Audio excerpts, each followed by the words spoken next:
اللهم صل على محمد وعلى آل محمد كما صليت على إبراهيم وعلى آل إبراهيم إنك حميد مجيد. اللهم بارك على محمد وعلى آل محمد كما باركت على إبراهيم وعلى آل إبراهيم إنك حميد مجيد.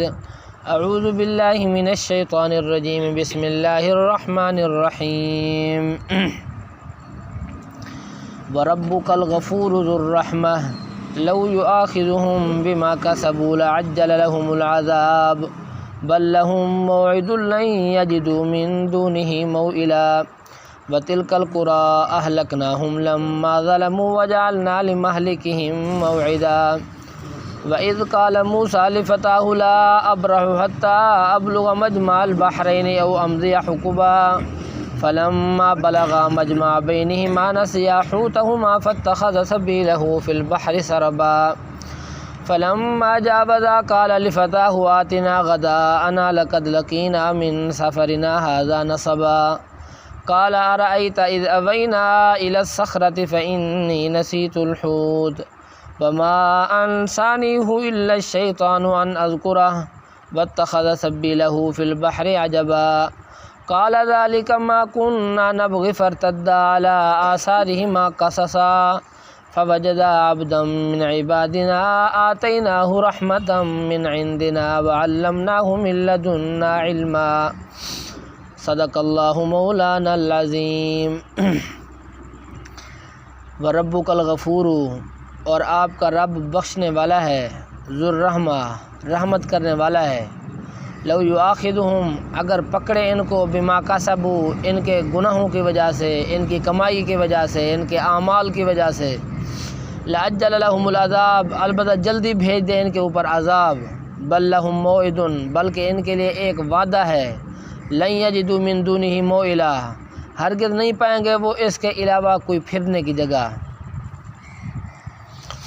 میرے محترم بھائیو، دوستو، بزرگو، اللہ رب العزت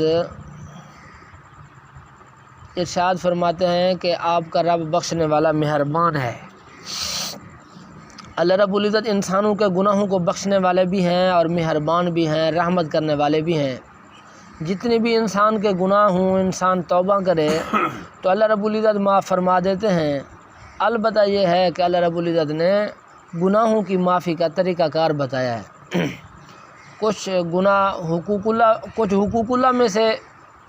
انسان حقوق اللہ کو ختم کرتا ہے. حقوق اللہ میں یعنی کہ انسان گناہ کرتا ہے. کچھ حقوق العباد میں گناہ کرتا ہے. اور حقوق اللہ میں بھی کچھ حقوق ایسے ہیں کہ جن کی قضا ہے اور کچھ ایسے ہیں کہ جن کی قضا نہیں ہے. حقوق اللہ ایسے جن کی قضا ہے، نماز ہے مثلا، اس کی قضا ہے. روزہ ہے، اس کی قضا ہے. اور اس کے بعد حج ہے، اس کی قضا ہے. زکوٰۃ ہے، اس کی قضا ہے. عشر، فطرانہ، اور اس کے بعد یہ جو مال وغیرہ ہیں ان کی قضا ہے. لہذا ان کی توبہ کا طریقہ کار یہ ہے کہ انسان مثلا اگر اس کے اوپر 1 کروڑ روپیہ زکوٰۃ بنتی ہے، اس نے ادا نہیں کی، جب یعنی کہ عمر 70 سال 80 سال کو پہنچی، اب یعنی کہ اس نے توبہ کی، تو اس کی قضا یہ ہے کہ وہ 1 کروڑ روپیہ اس کو دینا پڑے گا فوراً. باقی یعنی کہ یہ جو گناہ موقع کے اوپر نہ کرنے کا گناہ ہے، موقع کے اوپر زکوٰۃ نہ دینے کا گناہ ہے، اللہ وہ معاف کریں گے. لہذا اس کو وہ 1 کروڑ روپیہ دینا پڑے گا اور وہ ایسا دینا شروع کر دے گا کہ یا اللہ میں نے تو موقع کے اوپر تو ادا نہیں کیا، لہذا اب میری فرصت ہو گئی ہے 30 لاکھ روپے کی، 1 لاکھ روپے کی، 2 لاکھ روپے کی، جتنی ہو سکے وہ یعنی کہ زکوٰۃ ادا کرتا رہے. اسی طرح رمضان کے روزے مثلا اس کے چھوٹ گئے تو اب یہ نہیں ہے کہ یا اللہ معاف کر دے، بلکہ معافی بھی مانگے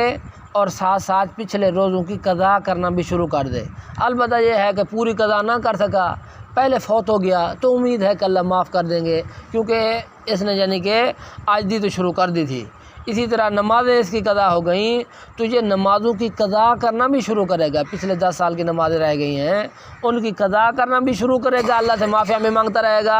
اگر ان سے پہلے فوت ہو گیا تو حق تو یہی بنتا ہے کہ وصیت کر کے جائے کہ میری اتنی سال کی مثلا 10 سال کی نمازیں تھیں، اب اس نے 7 سال کی نمازیں تو ادا کر دیں لیکن 3 سال کی نمازیں ابھی باقی ہیں، تو یہ اپنے ورثاء کو وصیت کر کے جائے کہ میری اتنی نمازیں رہ گئی ہیں، لہذا تم نے اس کا بھی اپنا فدیہ ادا کر دینا ہے. فطرانے کی مقدار ہر نماز کا عوض ہے۔ لہذا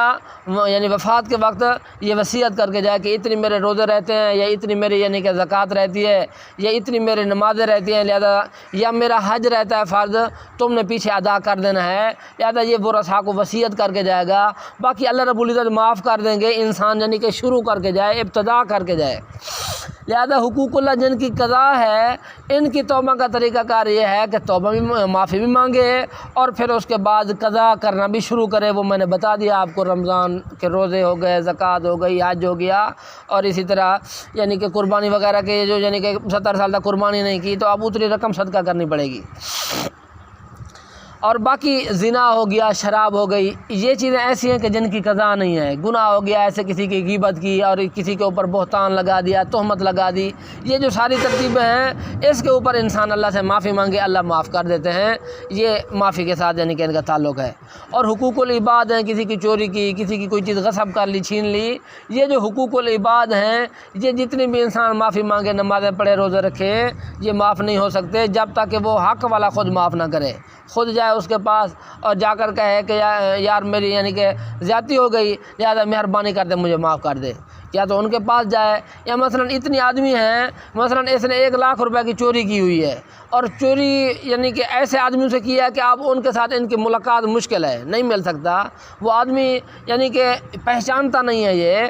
اگر وہ فوت ہو چکے ہیں تو یہ ان کے ورثاء کے پاس جائے گا کہ میں نے تمہارے وارث کا حق دینا تھا۔ اور اگر وہ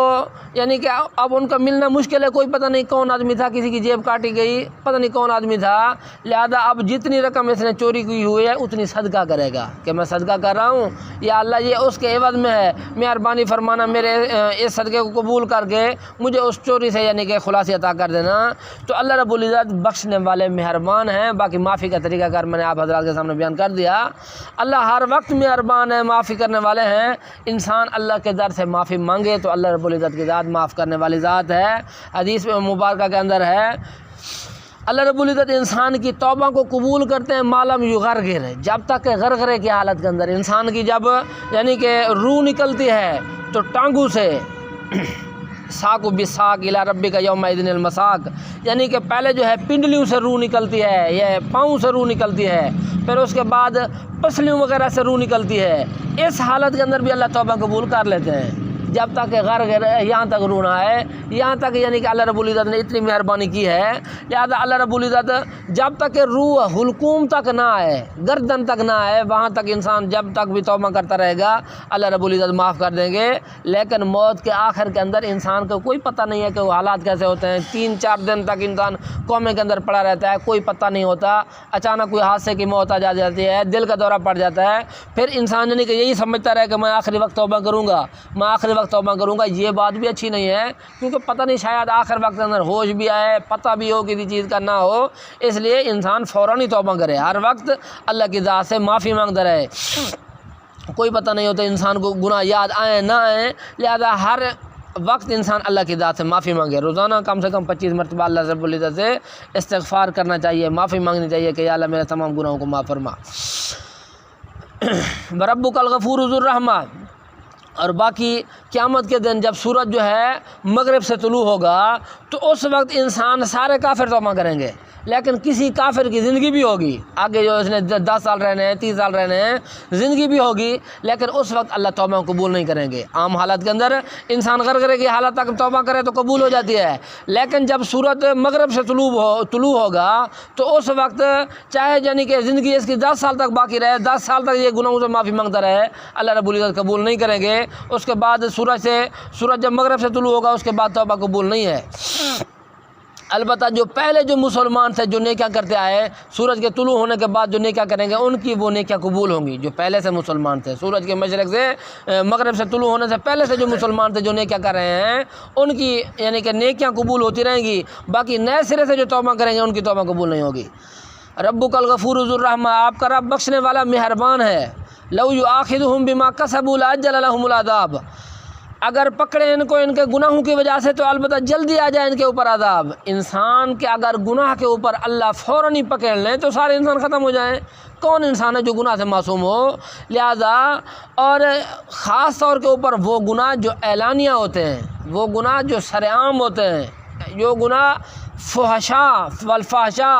جو بے حیائیاں ہوتی ہیں، اعلانیہ طور کے اوپر گناہ ہوتے ہیں، ان کے اوپر اللہ سخت ناراض ہوتے ہیں۔ اس کا عام طور پر ظاہری طور کے اوپر جو آج کل جو بڑا گناہ ہے اعلانیہ گناہ، شادیوں کے اوپر عام طور پر عورتوں کو یعنی کہ غلط کام کروانا ان سے، اور اسی طرح یعنی کہ گانا ناچ کی مجلس رچانا، یہ اعلانیہ گناہ ہے، اور ساری رات انسان یعنی کہ یہ گناہ کرتا رہے تو بہت بڑا گناہ ہے، اس کے اوپر اللہ سخت ناراض ہوتے ہیں۔ یہی لوگ ہوں گے کہ ان قریب اللہ رب العزت ان کے چہروں کو تبدیل کر دیں گے، اور قیامت والے دن اللہ ان سے سختی کے ساتھ حساب لیں گے۔ اس لیے اللہ نے ارشاد فرمایا اگر گناہوں کی وجہ سے ان کو میں پکڑ لوں لعجل لهم العذاب، جلدی ان کے اوپر عذاب آ جائے، فوراً ہی اللہ رب العزت ان کو یعنی کہ ختم کر دیں۔ لیکن اللہ مہربان ہے، رحمت کرنے والے ہیں، انسان کو اللہ مہلت دیتے رہتے ہیں، ڈھیل دیتے رہتے ہیں۔ ہر گناہ کے اوپر ظالم کو فوراً موقع کے اوپر نہیں پکڑتے، بلکہ اللہ اس کو ڈھیل دیتے رہتے ہیں کہ شاید کہ یہ بندہ توبہ کر لے، شاید کہ یہ معافی مانگ لے، اللہ ڈھیل دیتے رہتے ہیں انسان کو۔ بل لہم موعد، بلکہ ان کے لیے ایک وعدہ ہے، لن یجدوا من دونی موئلا، نہیں پائیں گے وہ اس کے علاوہ کوئی پھرنے کی جگہ۔ اللہ نے ارشاد فرمایا ہر انسان کے لیے موت کا ایک وقت مقرر ہے، وعدے کا ایک پکڑ کا ایک وقت مقرر ہے، اور جس وقت وہ عذاب کا وقت آئے گا تو یہ انسان اس سے پھر نہیں سکے گا۔ وَتِلْكَ الْقُرَىٰ أَهْلَكْنَاهُمْ لَمَّا ظَلَمُوا، اور یہ بستیاں ہیں ہم نے ان کو ہلاک کیا ان کے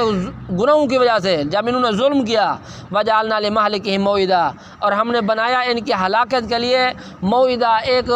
وقت مقرر، ایک وعدہ۔ اللہ نے ارشاد فرمایا کہ پچھلی بستیوں کو ہم نے ہلاک کیا، اور ان کی ہلاکت کا ایک وقت مقرر تھا۔ ایک تو ان کے گناہوں کی وجہ سے ہلاک کیا، ان کے ظلم کی وجہ سے، اور ہلاک کرنے کا بھی ایک وقت مقرر تھا۔ جب وہ وقت آیا تو اللہ رب العزت نے ان کو ہلاک کر دیا۔ وَإِذْ قَالَ موسیٰ، اور جب کہا حضرت موسیٰ علیہ السلام نے لِفَتَاهُ، اپنے نوجوان کو، لا ابرح، نہیں میں ٹلوں گا، نہیں میں ہٹوں گا، حتیٰ ابلغ مجمع البحرین، یہاں تک کہ میں پہنچ جاؤں دو دریاؤں کے جمع ہونے کی جگہ کے اوپر، او امضی حقبہ، یا میں چلتا رہوں گا زمانہ بھر۔ حضرت موسیٰ علیہ السلام ایک مرتبہ اپنی بنی اسرائیل قوم کے اندر تبلیغ کر رہے تھے، تقریر فرما رہے تھے، وعظ فرما رہے تھے، تو ایک شخص نے کھڑے ہو کر پوچھا کہ اے موسیٰ علیہ السلام، آپ سے بڑا کوئی عالم ہے؟ تو کیونکہ موسیٰ علیہ السلام وقت کے پیغمبر تھے، اور نبی سے بڑا کوئی عالم نہیں ہوتا، تو اس لیے موسیٰ علیہ السلام نے اس کو کہا کہ مجھ سے بڑا کوئی عالم نہیں ہے۔ تو اللہ رب العزت کو ان کی یہ بات تھوڑی سی ناگوار گزری، تو اللہ رب العزت نے موسیٰ علیہ السلام کو ارشاد فرمایا کہ اے موسیٰ علیہ السلام، تم جاؤ دو دریاؤں کے جمع ہونے کی جگہ کے اوپر، وہاں پر میرا ایک بندہ ہے، تم ان سے علم حاصل کرو۔ موسیٰ علیہ السلام کو یہ بات بتانے کے لیے کہ تم جاؤ، یعنی کہ موسیٰ علیہ السلام کو چاہیے تھا کہ اس وقت واللہ عالم کہہ دیتے کہ اللہ ہی بہتر جانتے ہیں، لہذا تھوڑی سی انہوں نے بات کی کہ مجھ سے بڑا عالم نہیں ہے۔ اللہ رب العزت نے موسیٰ علیہ السلام کی تربیت کرنے کے لیے کہ تم جاؤ، اور وہاں پر جا کر، حالانکہ خضر علیہ السلام موسیٰ علیہ السلام سے افضل نہیں ہے، موسیٰ علیہ السلام خضر علیہ السلام سے افضل ہیں، تیسرے نمبر کے یعنی کہ یہ درجے کے یہ پیغمبر ہیں۔ پہلا درجہ حضور صلی اللہ علیہ وسلم کا، دوسرا درجہ حضرت ابراہیم علیہ السلام کا، تیسرا درجہ حضرت موسیٰ علیہ السلام کا ہے۔ موسیٰ علیہ السلام کو اللہ رب العزت نے تشریعی علم دیا تھا، شریعت کا علم، جیسے ہم قرآن مجید پڑھ رہے ہیں یہ شریعت کا علم ہے، اور حضرت خضر علیہ السلام کو اللہ رب العزت نے تکوینی علم دیا ہے۔ بلی ابن بلقان خضر علیہ السلام کا نام تھا۔ تکوینی علم، نظام کائنات کے اندر یعنی کہ کچھ تبدیلیاں کرنا، آگے وہ تکوینی علم یعنی کہ آ رہا ہے کہ کیا کیا تبدیلیاں کی ہیں حضرت خضر علیہ السلام نے، ان کو کائنات کا علم دیا تھا جو موسیٰ علیہ السلام کے پاس علم نہیں تھا۔ تو اللہ رب العزت کو ان کا یہ آنا والا سوال یعنی کچھ نہ کچھ پسند نہ آیا، تو اللہ نے ارشاد فرمایا جاؤ ان سے جا کر علم حاصل کرو۔ تو موسیٰ علیہ السلام وہاں سے چل پڑے۔ چلتے ہوئے اللہ رب العزت نے پوچھا یا اللہ کہ کہاں پر میری ان سے ملاقات ہوگی؟ اللہ رب العزت نے ارشاد فرمایا کہ دو دریا جہاں پر جمع ہو رہے ہیں، دریا کے کنارے کے اوپر چلو، دو دریا جہاں پر جمع ہو جائیں تو وہاں پر تمہاری ان کے ساتھ ملاقات ہوگی۔ تو انہوں نے یوشع بن نون اپنے خادم کو اپنے ساتھ کیا، اور اللہ رب العزت سے پوچھا یا اللہ نشانی کیا ہے؟ اللہ رب العزت نے ارشاد فرمایا مردہ مچھلی لے جاؤ، اور جس جگہ کے اوپر مردہ مچھلی زندہ ہو جائے وہاں پر تمہیں خضر علیہ السلام کے ساتھ تمہاری ملاقات ہوگی۔ تو یہ انہوں نے مردہ مچھلی اپنے یعنی کہ ٹوکرے کے اندر اٹھا لی، اور غلام کو کہا کہ جہاں پر یہ زندہ ہو جائے تو نے مجھے بتانا ہے۔ تو غلام نے کہا ٹھیک ہے بتا دوں گا میں۔ انہوں نے بار بار کہا موسیٰ علیہ السلام نے، جب بار بار کہا تو یوشع بن نون نے کہا حضرت آپ مجھے بار بار کیوں کہہ رہے ہیں؟ جیسے ہی یہ زندہ ہوگی میں آپ کو فوراً بتا دوں گا۔ تو اللہ کو ان کی یہ بات بھی پسند نہ آئی، اللہ رب العزت نے یعنی کہ ان کو پھر جو ہے مچھلی یعنی جب دریا کے اندر گئی تو پھر بھی اللہ رب العزت نے یوشع بن نون کو بھی یہ بات بھلوا دی، لہذا پھر ایک دن کے بعد یعنی کہ ان کو پتہ چلا تو وہاں سے چل پڑے، اور یہ ایک چٹان کے اوپر انہوں نے یعنی کہ آرام کیا، اور وہ اسی چٹان کے ساتھ وہی مجمع البحرین تھا، وہی یعنی جمع ہونے کی جگہ تھی۔ جب آرام کر رہے تھے تو وہاں پر آب حیات تھا، ایک پانی تھا، جیسے ہی وہ جو انسان یعنی کہ اس آب حیات کے ساتھ جس کو وہ پانی لگ جاتا اس کے اندر زندگی آ جاتی تھی، لہٰذا وہی پانی مچھلی کے اوپر گیا، مچھلی زندہ ہو گئی، اور مچھلی جیسے ہی زندہ ہوئی وہ فوراً ٹوکرے سے یعنی کہ باہر آئی اور دریا کے اندر چلی گئی۔ جیسے ہی دریا کے اندر چلی آگے یعنی کہ مچھلی جب جائے تو پیچھے پانی مل جاتا ہے، لیکن وہ پانی یعنی کہ برف بنتا گیا، ایک غار بنتی گئی۔ جیسے ہی وہ مچھلی جاتی تھی پیچھے پانی ملتا نہیں تھا بلکہ اس کا راستہ یعنی کہ بنتا گیا۔ تو یہ موسیٰ علیہ السلام کو نیند تھی، غلام جاگ رہا تھا، یہ یوشع بن نون جاگ رہے تھے، انہوں نے دیکھا کہ مچھلی کیسے چل رہی ہے، پانی تو یعنی مل نہیں رہا، لیکن جب موسیٰ علیہ السلام بیدار ہوئے تو اللہ رب العزت نے یوشع بن نون کو بھی بات بھلوا دی، لہذا پھر جو ہے انہوں نے سفر کیا، سارا دن سفر کیا، ساری رات سفر کیا۔ صبح کے وقت جب عام طور کے اوپر سفر جو ہے یعنی کہ انسان بھول جائے، سفر سے ایک طرف ہو جائے تو تھکاوٹ زیادہ ہوتی ہے، تو موسیٰ علیہ السلام کو تھکاوٹ ہوئی، موسیٰ علیہ السلام نے کہا ناشتہ لے آؤ، مجھے جو تھکاوٹ بہت زیادہ ہوئی ہے، تو انہوں نے کہا ان کو پھر مچھلی یاد آئی کہ وہ تو مچھلی ہم جب صبح بیٹھے ہوئے تھے تو وہ مچھلی چلی گئی، انہوں نے کہا کہ مجھے یعنی کہ شیطان نے بات بھلوا دی، میں آپ کو بتا نہ سکا، وہ تو مچھلی چلی گئی۔ موسیٰ علیہ السلام نے کہا وہ تو ہماری وہی جگہ تھی، اسی جگہ کے اوپر ہم نے ٹھہرنا تھا، لہذا پھر دوبارہ واپس آئے خضر علیہ السلام کے پاس، اور اسی جگہ کے اوپر اسی قدموں کے نشانات کے اوپر یعنی واپس آتے گئے، اور اسی مجمع البحرین کہتے ہیں کہ یہ فارس اور روم کے یہ جو دریا جہاں پر مل رہے ہیں یہ علاقہ مراد ہے اسے، تو وہاں پر یعنی کہ خضر علیہ السلام کو دیکھا کہ چادر تان کر سوئے ہوئے ہیں، اٹھ بیٹھے خضر علیہ السلام، انہوں نے سلام کیا، خضر علیہ السلام اٹھ بیٹھے، ان کا نام بلیہ ابن بلکان تھا، اور باقی خضر ان کو اس لیے کہتے کہ جس جگہ کے اوپر بیٹھتے اس جگہ کے اوپر اللہ رب العزت حیات یعنی کہ نازل کر دیتے، وہاں پر سبزہ ہی سبزہ اگا جاتا، زمین کے اندر حیات آ جاتی، تو اس لیے ان کو خضر کہتے ہیں کہ سبزے والے، لہذا جس جگہ کے اوپر بیٹھتے وہاں پر سبزہ ہو جاتا۔ تو کہتے ہیں کہ خضر علیہ السلام کا زمانہ اصل کے اندر تو حضرت ابراہیم علیہ السلام کا زمانہ ہے، ابراہیم علیہ السلام کے زمانے کے آدمی ہیں، اور یہ سکندر ذوالقرنین آگے آ رہا ہے اس کے یہ وزیر اعظم تھے، اور جمہور کہتے ہیں کہ یہ پیغمبر تھے، اللہ کے نبی تھے، اور اکثر مفسرین کہتے ہیں کہ یہ ابھی بھی زندہ ہیں، خضر علیہ السلام ابھی بھی زندہ ہیں، اور امام مہدی کے یعنی کہ دجال کے زمانے کے اندر ان کا پھر ظہور ہوگا، جیسے یعنی کہ خضر علیہ السلام موسیٰ علیہ السلام کے ساتھ ان کی ملاقات ہوئی، ابراہیم علیہ السلام کے زمانے کے یعنی اتنے پرانے آدمی تھے اس کے وقت ان کی ملاقات ہوئی، تو ابھی زندہ ہیں یہ، یعنی کہ دجال ان کو یعنی کہ دجال کے سامنے آئیں گے اور دجال ان کو کہے گا کہ میری ربوبیت مان لو، میں رب ہوں مجھے مان لو، تو یہ کہیں گے تو رب نہیں ہے، لہذا دجال ان کو مارے گا۔ دجال کا ایک فتنہ ہے وہ یعنی کہ میں نے پہلے بھی تمہارے ساتھ عرض کیا کہ یہ قیامت کی نشانیوں میں سے دجال کا آنا، حضور صلی اللہ علیہ وسلم نے بھی اس فتنے سے پناہ مانگی ہے کہ یہ ایسا فتنہ ہوگا، دجال یہ اپنی خدائی کا دعویٰ کرے گا، ایک آنکھ سے کانا ہوگا، گدھا کے اوپر سوار ہوگا، خدائی کا دعویٰ کرے گا، جو اس کو خدا مان لے گا اس کے پاس سونا چاندی ہیرے جواہرات زمین اس کے لیے یعنی کہ ایسے سمجھو کہ اپنے سارے خزانے اگل لے گی، اور جو اس کو خدا نہیں مانے گا وہ اس کا گھر سامان کھیتی باڑی ساری اس کے پیچھے چل پڑے گی، گھر کا سامان سارا اس کے پیچھے چل پڑے گا، وہ بالکل مٹی کھانے کے اوپر مجبور ہو جائے گا۔ یعنی اتنی بڑی سختی والے حالت کے اندر کون ہے آج کل جو تھوڑی سی یعنی کہ نوکری کی خاطر انسان اسلام چھوڑ دیتا ہے، تھوڑے سے مال کی خاطر انسان اپنے آپ کو یعنی کہ زکوٰۃ ختم ہونے کے لیے اپنے آپ کو یعنی اس کے اندر بینکوں کے اندر شیعہ لکھوا دیتا ہے، تو لہذا آج تو تھوڑی سی وجہ سے انسان اسلام سے پھر رہا ہے، تو اس وقت تو بہت بڑی آزمائش والی بات ہوگی، لہذا مسلمان یا تو تسبیح ہوگی ان کا گزارا سبحان اللہ الحمدللہ پڑھ کر اپنا پیٹ بھریں گے، اور یا یعنی قرآن مجید پڑھیں گے ان کا پیٹ بھرے گا، یا یہ ہے کہ مٹی پھانک کر گزارا کریں گے مسلمان، اور بہت کم انسان ہوں گے جو اس فتنے سے محفوظ ہوں گے۔ لہذا یہ یعنی کہ کہے گا کہ بارش آ جائے فوراً بارش آ جائے گی، کہے گا زمین سونا اگلے زمین سونا اگلنا شروع کر دے گی، اتنی یعنی کہ ان کے چہنے والے مزے کریں گے، اور مسلمان انتہائی پریشانی کی حالت کے اندر زندگی گزاریں گے، تو موسیٰ علیہ السلام حضرت عیسیٰ علیہ السلام آئیں گے، وہ آ کر دجال کو قتل کریں گے، تو حضرت خضر علیہ السلام دجال کے سامنے آئیں گے، دجال کو کہیں گے تو اللہ نہیں ہے، دجال ان کو تلوار مارے گا، 2 ٹکڑے کر دے گا اور درمیان سے گزر جائے گا، پھر اس کے بعد دونوں کو اکٹھا کرے گا اور پھر دوبارہ زندہ کر دے گا۔ یعنی اتنی اللہ رب العزت نے اس کو دجال کو طاقت دی ہوگی، دوبارہ زندہ کرے گا تو کہے گا اب تو میں نے تمہیں دوبارہ زندہ کر دیا ہے، میری خدائی کو مانو۔ حضرت خضر علیہ السلام پھر بھی کہیں گے کہ نہیں تو یعنی کہ خدا نہیں ہے، لہذا پھر اللہ رب العزت اس کو مارنے کی فرصت نہیں دیں گے۔